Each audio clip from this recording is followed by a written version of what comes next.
दोस्तों, इस समय डॉक्टर बिटिया वाले केस में बहुत बड़ा खुलासा हो गया है। बहुत बड़ी खबर निकल कर आ रही है, इस समय की सबसे बड़ी खबर, जो कि आपका दिल दहला देगी।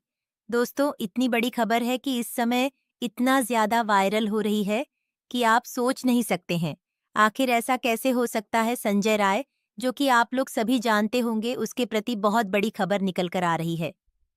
दोस्तों, वीडियो में बने रहे, लेकिन चैनल को सब्सक्राइब करना या ना करना, वीडियो को लाइक करना या ना करना, लेकिन कमेंट बॉक्स में जस्टिस फॉर डॉक्टर लेडी जरूर लिखना।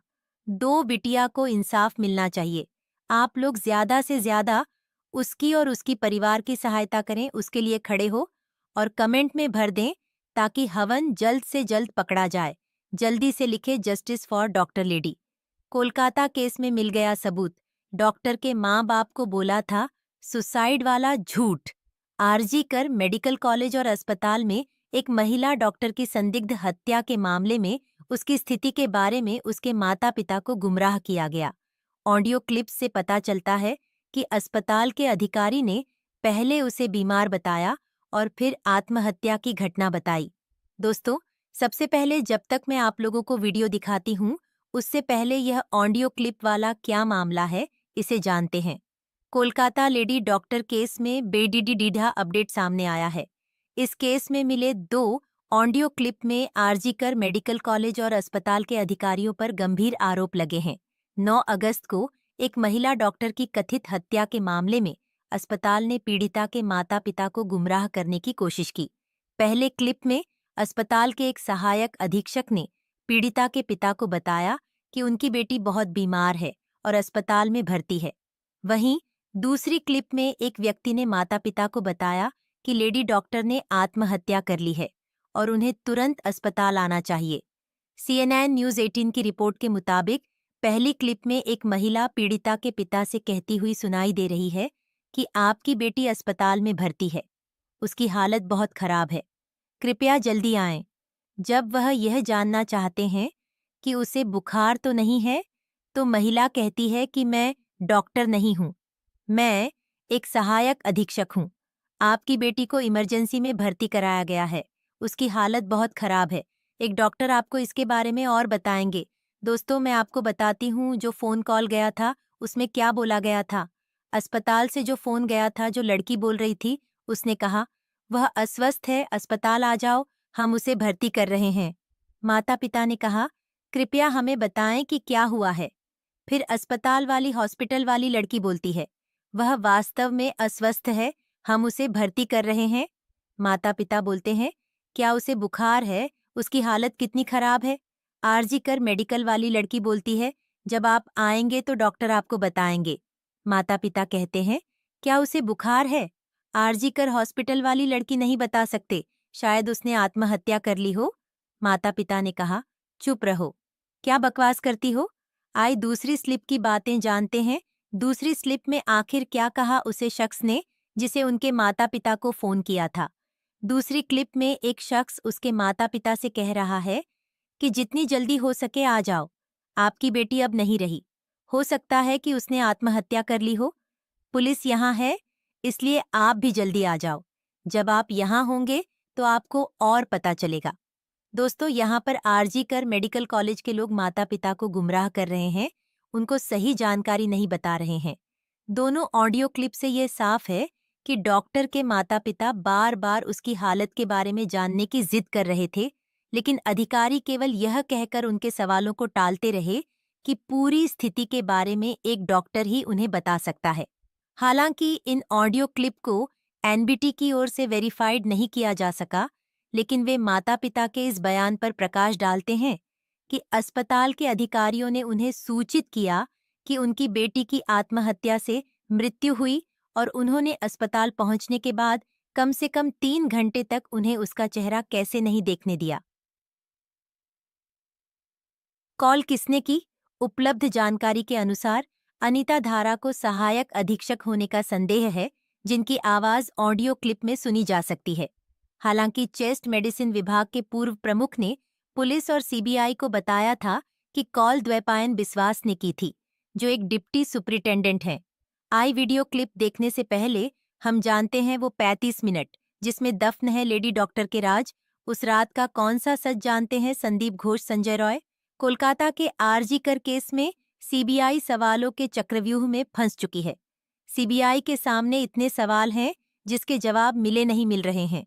कोलकाता के आरजी कर अस्पताल में लेडी डॉक्टर के केस की मिस्ट्री अब भी अबूझ पहेली बनी हुई है। डॉक्टर बिटिया के साथ उस रात क्या क्या हुआ? क्या संजय रॉय ने अकेले अंजाम दिया है या कोई और भी था? सीबीआई के पास अब भी इन सवालों के जवाब नहीं है। उस रात के 35 मिनट कुछ ऐसे राज छिपे हैं जिसे सीबीआई पिछले 10 दिनों में भी न जान पाई है। सीबीआई के पास न तो बॉडी है और न प्राइमरी एविडेंस।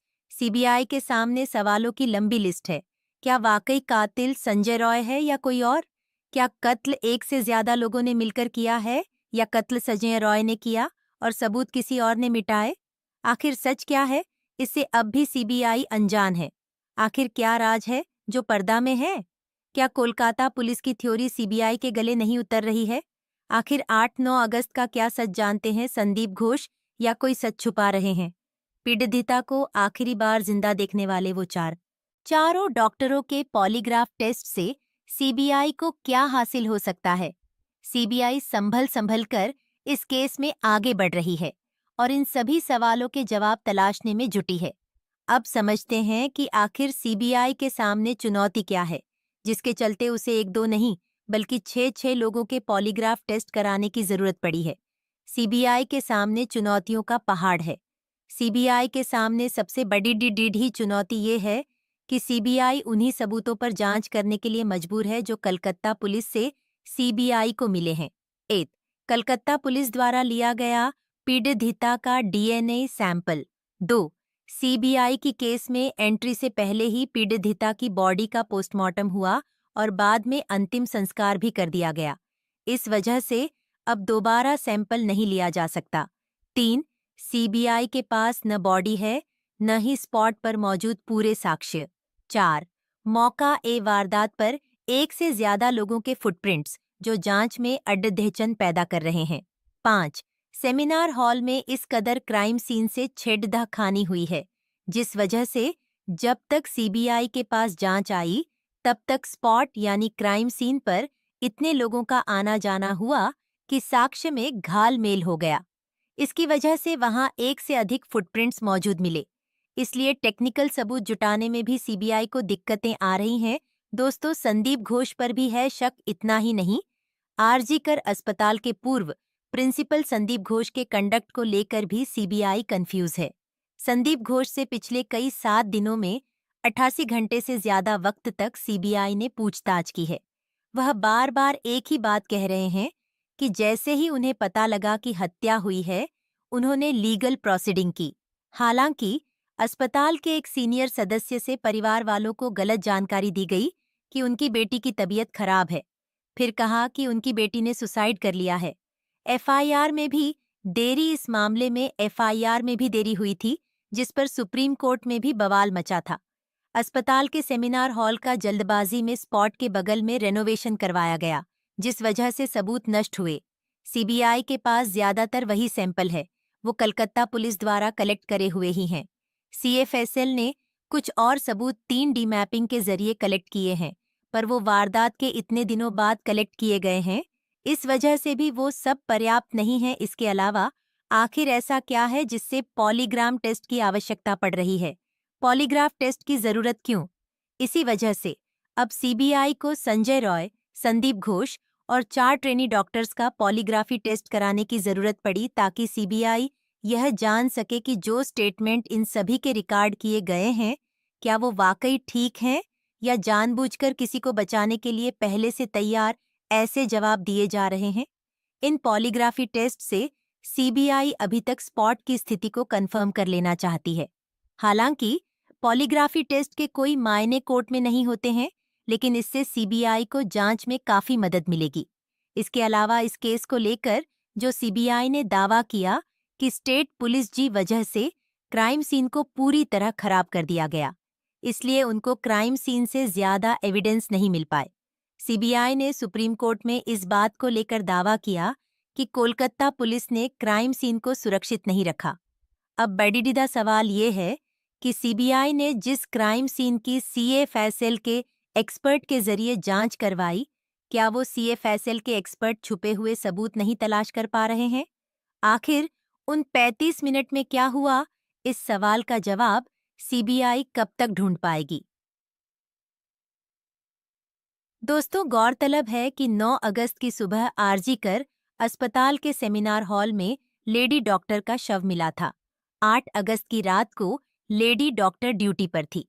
उसके साथ पहले हैवनगी की गई और फिर उसकी हत्या पोस्टमार्टम रिपोर्ट में रेप की पुष्टि की गई।